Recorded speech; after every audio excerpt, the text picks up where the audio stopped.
5 aliments qui font sentir la bouche. Vraiment, je vais parler terre à terre. 5 aliments dans cette vidéo qui vous seront présentés, qui sont reconnus comme étant des classes alimentaires qui font que votre bouche sent, qui font que vous ayez une mauvaise haleine. D'accord? Si vous êtes victime de ce problème, je vous prie de regarder cette vidéo jusqu'à la fin pour identifier les aliments afin de les élaguer de votre régime alimentaire. En exclusivité sur Nutrition TV.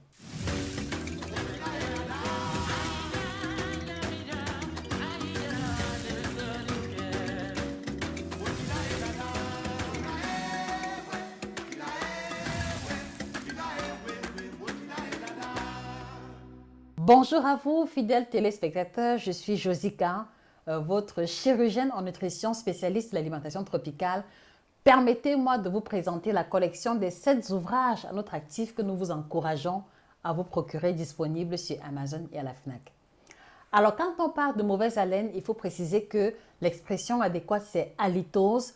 Et la mauvaise haleine a ceci de particulier que non seulement elle vous met, vous, qui êtes victime, mal à l'aise, mais également, elle a également tendance à mettre également mal en point, si je peux le dire ainsi, les personnes qui vous entourent, parce que à peine vous ouvrez la bouche, même parfois même sans parler, il y a une forte odeur hautement nauséabonde qui émane, d'accord, de votre cavité buccale.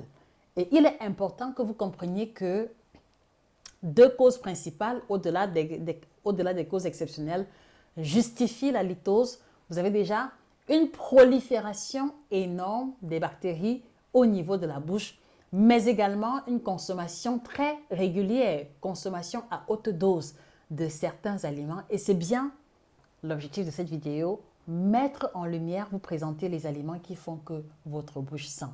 D'accord? Ne le prenez pas au premier degré, ne le prenez pas à titre personnel. D'accord? Nous sommes ici pour vous aider à résoudre des problèmes dont vous n'osez pas parler ou alors pour lesquels vous avez essayé plein de choses sans résultat.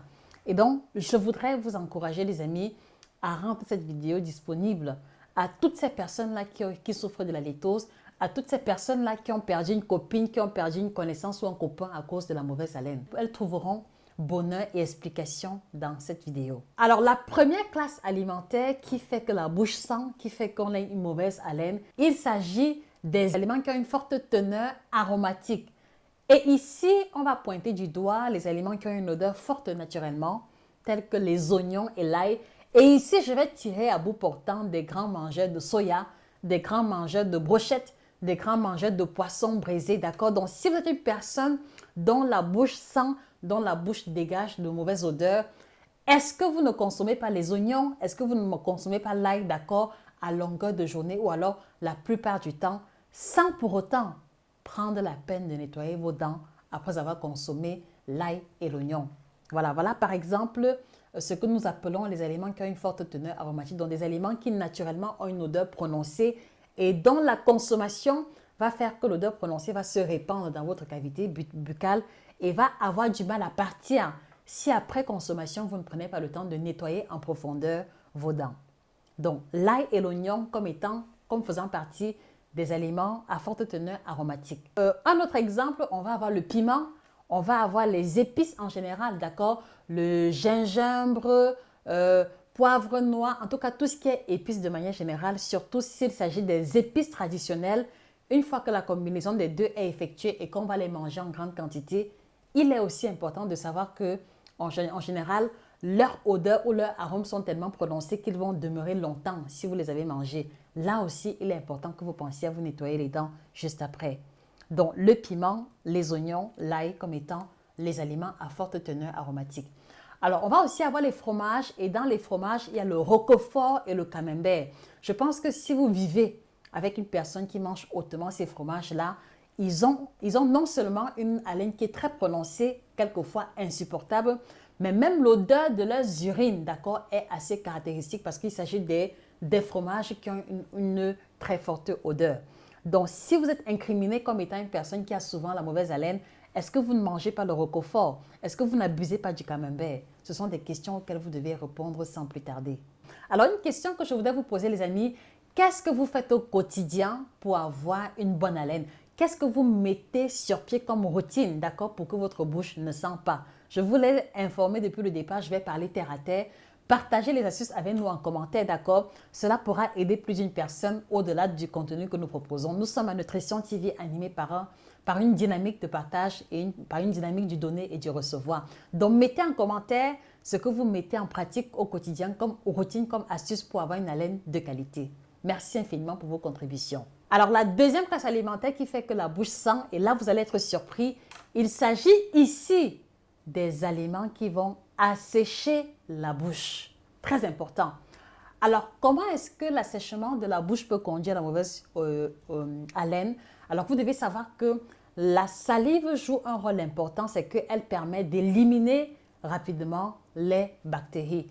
Quand vous allez vous retrouver dans une posture où vous prenez des boissons qui assèchent la bouche et que la salive est presque inexistante, alors les bactéries qui étaient peut-être posées au niveau des gencives, au niveau des dents, vont se proliférer et donc vont produire du gaz, si je peux le dire ainsi, ou alors vont produire des substances qui font que la bouche est nauséabonde. Et parmi les aliments qui assèchent la bouche, on a cité ici le café, on a cité ici l'alcool. Donc vous êtes grand consommateur de liqueur, grand consommateur de vin, d'accord, qui a une teneur élevée en alcool. Sachez que ces deux boissons-là ont le mauvais effet d'assécher la bouche et peuvent conduire à la mauvaise haleine si après consommation, vous ne faites pas l'effort de nettoyer vos dents. Important à savoir. C'est aussi l'une des raisons pour lesquelles on vous encourage lorsque vous prenez le café ou lorsque vous prenez l'alcool. Après avoir pris un verre d'alcool, prenez un verre d'eau. Après avoir pris un petit café, prenez une tasse d'eau ou alors un verre d'eau également pour que cela aide à humidifier et à restimuler les productions des glandes salivaires. Voilà pour la deuxième classe alimentaire qui fait que la bouche pue. Alors, troisième classe alimentaire qui fait que la bouche dégage une mauvaise odeur, qui fait que vous êtes victime de la litose, il s'agit des aliments sucrés. Il s'agit des aliments sucrés. Et donc, même si vous ne voyez pas le lien immédiat, vous devez savoir que le sucre participe énormément à la prolifération des bactéries. Et c'est la prolifération des bactéries, comme nous l'avons expliqué à l'entame, qui fait qu'à la fin, la bouche dégage une odeur insupportable. Donc, parmi les aliments sucrés, on a les jus, on a le bonbon, le caramel, d'accord, on a les biscuits, chocolat, on a les glaces, tout aliment sucré, d'accord, qui va être consommé et à la suite duquel on ne fera pas un nettoyage en profondeur de nos dents peut conduire à la mauvaise haleine parce que le sucre qui va rester collé au niveau des dents, des gencives, va nourrir les bactéries qui vont se multiplier de manière exponentielle et résultat, vous allez avoir une mauvaise haleine. Donc, gardez de vue que chaque fois que vous prenez un bonbon, chaque fois que vous prenez un chewing-gum, d'accord, vous êtes en train d'alimenter les bactéries qui font que votre bouche finit par sentir. Ne perdez pas cela de vue. Quatrième classe alimentaire qui fait que la bouche sent, j'ai nommé ici les protéines, mais surtout les protéines animales. Et là, je tire à bout portant aux consommateurs de charcuterie, jambon, saucisson, pâté, foie gras, salami, d'accord. Et je tire également à bout portant à tous les grands et grandes consommateurs de viande, d'accord, puisque ce sont les deux classes alimentaires parmi les protéines animales qui peuvent être problématiques. Alors, l'inconvénient des charcuteries, c'est qu'elles sont trop riches en sel et elles vont avoir une propriété asséchante de la bouche, donc qui va conduire au deuxième cas de figure qu'on a énoncé. Et au niveau de la viande, c'est parce que malheureusement et en général, elle a tendance à s'incruster au niveau des dents. Et donc, si vous mangez par exemple un plat de viande grillée, un bon steak, d'accord, saignant ou pas, à midi, et qu'entre-temps, vous n'avez pas eu le temps ou la possibilité de nettoyer vos dents, vous voyez que si vous avez un rendez-vous à 19 h ou à 20 h, voilà, c'est pratiquement 6 à 8 heures de temps que les morceaux de viande, que les débris de viande posés au niveau de vos dents ont eu le temps de se décomposer au contact de la salive et donc de produire la mauvaise odeur. Donc, si vous aimez manger la viande, trouvez toujours le moyen de vous nettoyer les dents juste après, d'accord? Trouvez le moyen de faire un brossage rapide, même sans dentifrice, et puis à la suite, utilisez si possible un bain de bouche. Ça vous évitera de transporter les débris de viande qui vont alimenter les bactéries et qui vont proliférer la mauvaise odeur qui même parfois, après le brossage, ne s'en va pas. C'est la raison aussi pour laquelle vous devez comprendre que avoir une bonne haleine repose sur une routine alimentaire stricte, sur une discipline, elle repose sur une routine de nettoyage de la dentition stricte et sous une base quotidienne. Donc, ne perdez pas de vue si vous aimez la viande, le soya, poulet braisé, mouton braisé, d'accord, kilichi, etc. Ces aliments-là ont la mauvaise propriété de faire que la bouche sent si on ne prend pas le temps de nettoyer de manière approfondie ses dents après consommation. Et la dernière classe, d'accord, avant qu'on ne se sépare, il s'agit du chou et quelquefois des œufs. Surtout le chou qui va être mangé cru, d'accord. Malheureusement, certaines personnes font une allergie aux aliments sulfureux, aux aliments riches en soufre, tels que l'ail et le chou. Et donc, chaque fois qu'ils vont en consommer, ils vont avoir des reflux gastriques qui vont proliférer des gaz, d'accord, et les gaz en question vont s'émettre au niveau de la cavité buccale et résultat, elles vont développer la mauvaise haleine. Donc, il était important également que vous compreniez que la consommation du chou, chez certaines personnes, et des œufs également, surtout si les dents ne sont pas nettoyées après, ou si les œufs sont accompagnés de l'ail, d'accord, de l'oignon, du piment, elles peuvent facilement vous conduire à avoir une haleine insupportable. Et donc, la question que moi je vous pose, les amis, à la lumière des 5 classes alimentaires énoncées, quelle est la classe alimentaire dans laquelle vous vous retrouvez comme étant responsable de votre mauvaise haleine, d'accord? Mettez la réponse en commentaire et j'espère que ce début d'information vous aidera à faire le tri ou alors à faire une consommation stratégique des différents aliments incriminés. Et pour conclure, rien ne saurait, pour conclure, l'idéal pour avoir une haleine de qualité serait de se brosser les dents régulièrement, d'utiliser le fil dentaire et surtout si vous mangez les aliments incriminés, prenez l'habitude également d'utiliser le bain de bouche qui permet vraiment de neutraliser de façon spectaculaire la mauvaise odeur que le dentifrice ou que la brosse à dents n'aurait pas été capable d'éliminer. En tout cas, c'est ce qui fonctionne pour moi. J'espère que cela sera également le cas pour vous. Je ne saurais me séparer de vous sans vous encourager à vous procurer le kit détox bio-certifié qui a la triple action ventre plat détox éminceur.